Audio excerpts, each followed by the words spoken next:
அதற்கு மகிமை உண்டாகட்டும். இந்த காலை வேளையிலே கர்த்தராகிய தேவன் உங்களோடு பேசுவதற்கு அவர் கொடுத்த கிருபைக்காக நாங்கள் ஸ்தோத்திரிக்கிறோம். ஆமென்.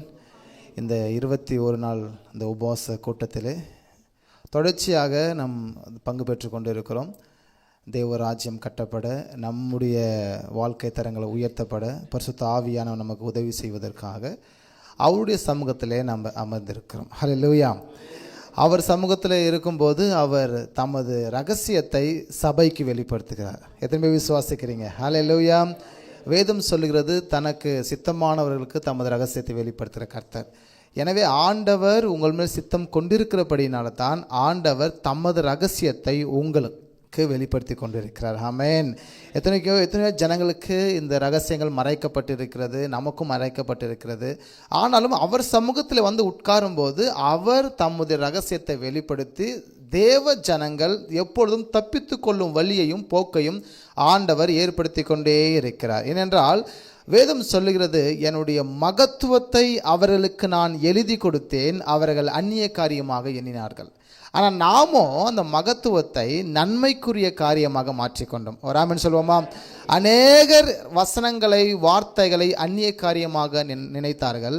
ஆனால் கர்த்தருடைய கிருபை, நாம் அதை நம் வசமாக மாற்றி கொண்டிருக்கிறோம்.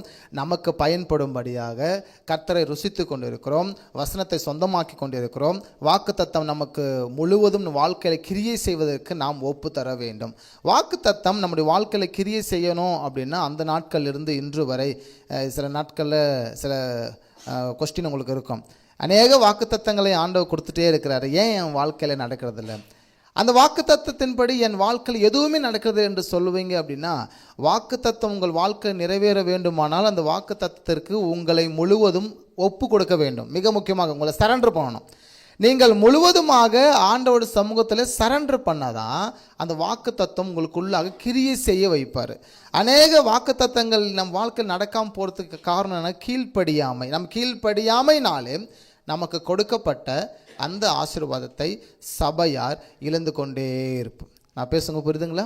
எனவே வாக்குத்தத்தங்கள் நம்ம சுதந்திரத்து கொள்ள வேண்டுமானால் நம்முடைய வாக்குத்தத்தங்களை நாம் முழுவதும் நம்ம ஏற்றுக்கொள்ளணும். அதே சமயத்தில் நாம் முழுவதும் அதற்கு ஒப்பு கொடுக்க வேண்டும். கொய்யவன் கையில் களிமண்ணை போன்றவர்கள்.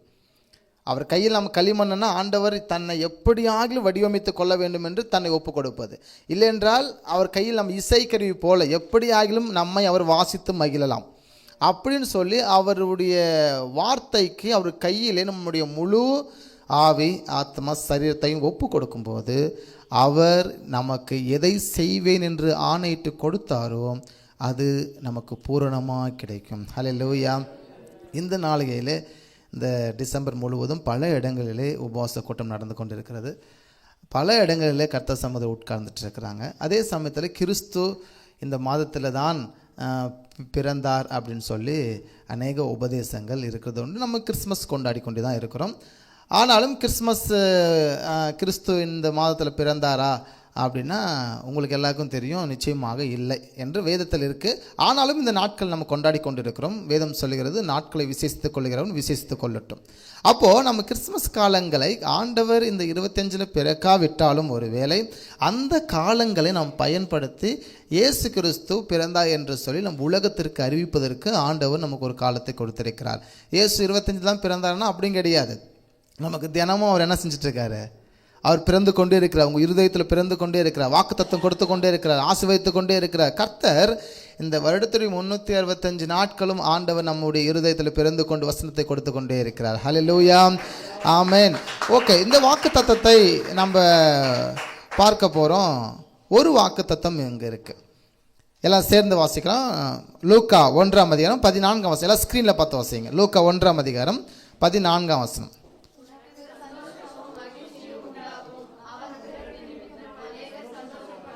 இங்கே லூக்கா 1:14 வாசிக்கிறோம். உனக்கு சந்தோஷமும் மகிழ்ச்சியும் உண்டாகும், அவன் பிறப்பு நிமித்தம் அநேகர் சந்தோஷப்படுவார்கள்.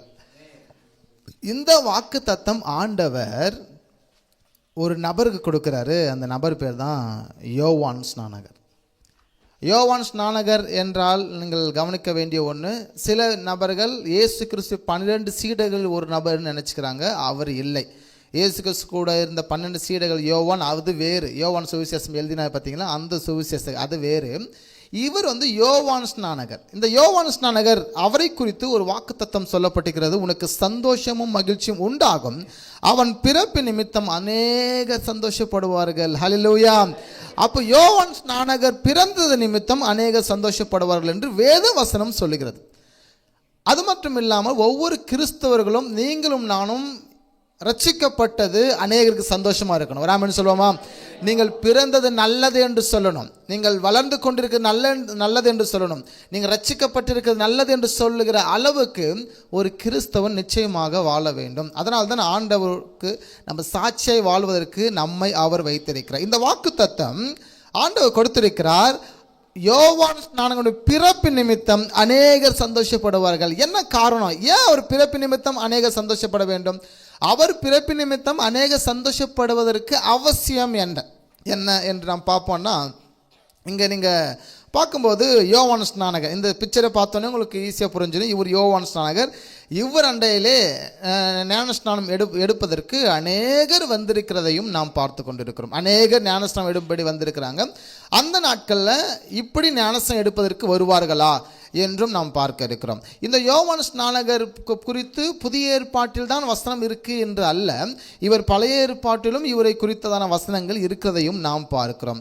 இந்த யோவான் ஸ்நானகர் என்பவர் எப்படிப்பட்டவர் என்று நம்ம பார்த்தோம் அப்படின்னா, இயேசு கிறிஸ்துவின் வருகைக்கு வழியை ஆயத்தம் பண்ணினவர் தான் இந்த யோவான் ஸ்நானகர்.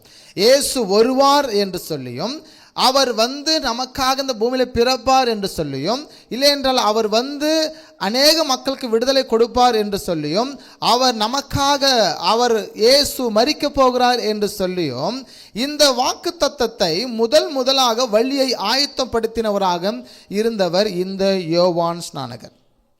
அது மட்டும் இல்லாமல் இவரை குறித்து பழைய ஏற்பாட்டிலே சில வசனங்கள் இருக்கிறது. நம்ம எல்லாம் சேர்ந்து வாசிக்க போகிறோம். ஏசாயா 40வது அதிகாரத்தில் 3வது வசனத்தை நாம் கவனிக்க இருக்கோம். எல்லாம் சேர்ந்து வாசிக்கலாங்களா? கர்த்தருக்கு வழியை ஆயத்தப்படுத்துங்கள், அவாந்தர வெளியிலே நம்முடைய தேவனுக்கு பாதையை செவ்வை பண்ணுங்கள் என்றும், பள்ளமெல்லாம் உயர்த்தப்பட்டு சகல மலையும் குன்றும் தாழ்த்தப்பட்டும் கோணலானது செவ்வையாகி கரடு முருடானவை சமமாக்கப்படும் என்றும், கர்த்தரின் மகிமை வெளியரங்கமாகும், மாம்சமான யாவும் அதை ஏகமாய் காணும், கர்த்தரின் வாக்கு அதை உரைத்தது என்றும், வனாந்திரத்திலே கூப்பிடுகிற சத்தம் உண்டாயிற்று. வனாந்திரத்திலே ஒரு கூப்பிடுகிற சத்தம் உண்டாகும் என்று, தேவனுக்கு அவர் பாதையை செவ்வை பண்ணுவார் என்றும் இங்கே ஏசாயா தீர்க்கதரிசனத்தை கொண்டு ஆண்டவராகிய கர்த்தர் உரைத்திருக்கிறார். அப்போ மல்கியா புத்தகத்திற்கும் மத்தேயு புத்தகத்திற்கும் ஏறக்குறைய ஒரு 350 ஆண்டுகள், ஏறக்குறைய 400 ஆண்டுகள் வச்சுக்குவோம். 400 ஆண்டுகள் எந்த வடிவிலும் மக்களுக்கு தேவ செய்தி போய் சேரவில்லை. அதற்கு முன்பதாக நீங்கள் பார்த்தீங்க அப்படின்னா, ஆரம்ப கட்ட காலத்திலிருந்து ஏதோ ஒரு தீர்க்கதரிசிகளை கொண்டு ஆண்டவர் பேசிக்கொண்டே இருக்கிறார்.